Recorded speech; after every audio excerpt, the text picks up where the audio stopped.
I forget who I am. And I'm not talking about Tiwa Savage. I forget the child of whom I am. My name is really Savage. She was rejected before the world ever knew her name. She sang on the biggest stages on earth, yet remained invisible. And when success still refused to come, she made a decision that will change African music forever. Before the awards, before the global stages, and before the title, Queen of Afrobeat, Tiwa Savage was a young girl with a powerful voice, an impossible dream, and a future no one could yet imagine.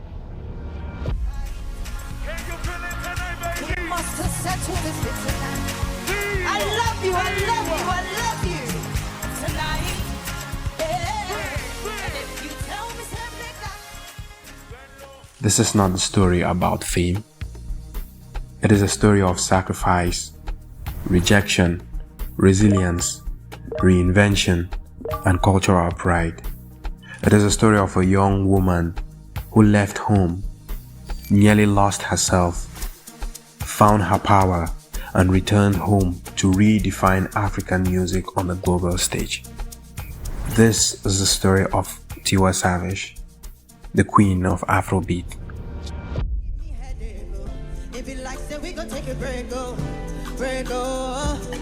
Enough of your promises. You say you gon' make it up to me, but you keep getting worse, worse. When was the last time you carried me go? Cinema to see a movie. You don't take this day like play. Come on, sing, come on. Tiwa Savage was born Tiwa Tope Savage on February 5th, 1980 in Isale, Eko, Lagos State, Nigeria, one of the most culturally rich and historic parts of Lagos. Growing up in a Yoruba household, Tiwa was immersed with music, faith, storytelling, and tradition from a very young age. In her home and community, music wasn't optional. It was a way of life. Church hymns, traditional rhythms, communal celebrations shaped her earliest memories. From her childhood, Tiwa's voice stood out. She sang in church choirs, school events, and family gatherings, quickly becoming known for her confidence and emotional delivery. At the age of 11, her family changed dramatically when they relocated to London, the UK. The move was difficult.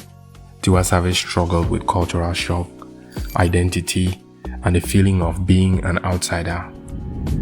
She had to adapt to a new accent, a new way of speaking, new expectations, and a society where she often felt unseen. Once again, music became her refuge. In school, Tiwa joined the orchestra and learned to play the trombone. This formal musical training gave her discipline, structure, and a deep understanding of harmony, a skill that will later set her apart from the many of her peers. She went on to study business administration at the University of Kent, gaining early knowledge on contracts, branding, and industry systems. Determined to perfect her craft, Tiwa Savage later enrolled at the prestigious Berklee College of Music in Boston, Massachusetts, United States of America, where she studied songwriting, vocal performance, harmony, and arrangements. Berklee transformed her raw talent into professional excellence, preparing her for the realities of a global music career that was ahead of her.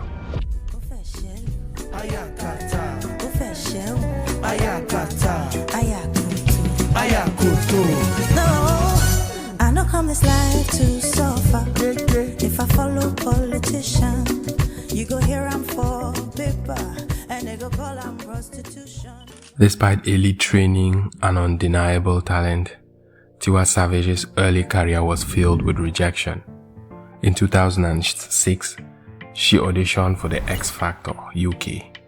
Although she advanced through multiple stages, she failed to secure a breakthrough. The rejection was painful and discouraging for a student who had studied music in Berkeley. To survive, Tiwa transitioned into background singing, performing for some of the biggest names in global music: George Michael, Whitney Houston, Mary J. Blige, and Chaka Khan. She toured internationally and sang on world stages, yet remained invisible to the public. Behind the scenes, the struggle was intense. Financial instability, creative frustrations, and industry politics pushed her to choose quitting music altogether. At one point, she seriously considered giving up on being a solo artist and remaining behind the scenes as a songwriter. Then came the defining moment. Instead of continuing to chase validation in the West, Tiwa Savage made a bold move, which was risky at the time. She returned to Nigeria. At the time, the Nigerian music industry was male-dominated, and the female artists were rarely given long-term support. Tiwa Savage embraced her roots, blending Afrobeat, R&B, pop, and soul into the sound that was authentic and proudly African. That decision will change her life and African music forever.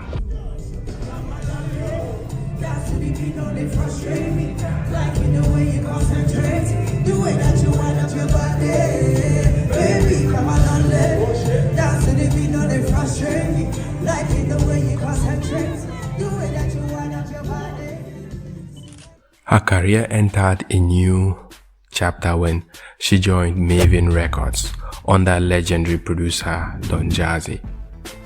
For the first time, she had strong creative backing, professional production, and industry belief. Because at the time, very few female artists were out there, so she was one of the first female artists to be signed by record labels in Nigeria. Her breakout single, Kele Kele Love, resonated instantly.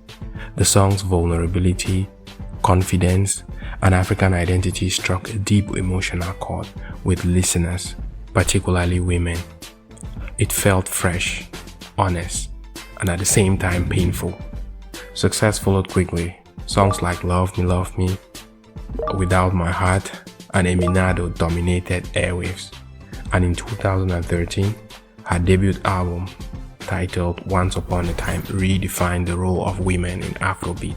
Afrobeat was predominantly male. There were no major female superstars in the game at the time. Her second album, titled Red, elevated her even further. Hits such as Darling, Standing Ovation, and Bad dominated charts, festivals, and award ceremonies. Tiwa Savage became known not just for hits, but for commanding live performances and cultural influence. By this point, Tiwa Savage was no longer just successful. She was shaping the sound, the image, and the future of Afrobeat. She had earned her crown as the Queen of Afrobeat. All over, this feeling got me calling. All over. Here we go. 1, 2. In 2014, Tiwa Savage got married to her manager, Tunji Balogun, aka T-Bills, and later welcomed their son, Jamil. What followed was one of the most public and emotionally charged celebrity controversies in Nigerian entertainment. Their marital struggles played out under intense media scrutiny, exposing Tiwa Savage to criticisms, judgments, and emotional strain. Yet through this, she remained committed to her music and her role as a mother to her son. Motherhood transformed her artistry. It added vulnerability, honesty, and emotional depth to her music. She became a symbol of strength for women navigating career ambition, family life, and public pressure. During this period, Tiwa Savage's global profile continued to rise. She made history as the first female African artist to be signed to Roc Nation, marking a major milestone for Afrobeats on the global stage. Her international presence expanded through collaborations, festival performances, and worldwide recognitions.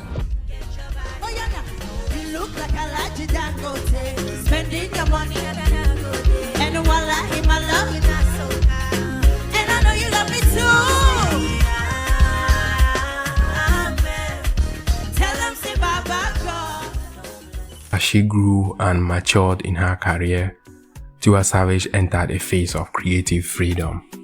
Projects like Celia and Wata and Gary revealed an artist unafraid to explore deeper emotions and personal truths. Her music addressed things like love, heartbreak, healing, independence, sexuality, and self-worth. She was no longer chasing commercial validations.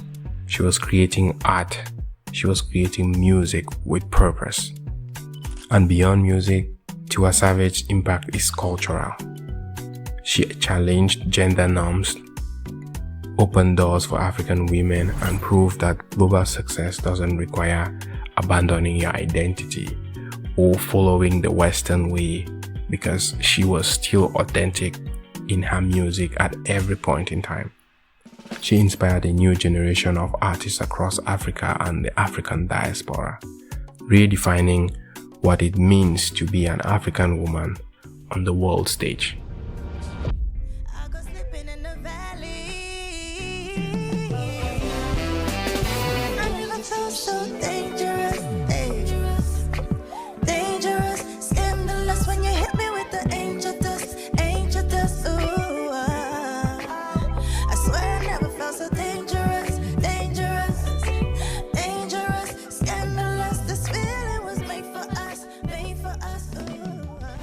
Tiwa Savage's story is still being written. She's still an artist. She still releases music, but not as often as before. But her status as a legend, as one of the leading faces of Afrobeat, is still there, and her impact is enormous across different genres. She's well respected.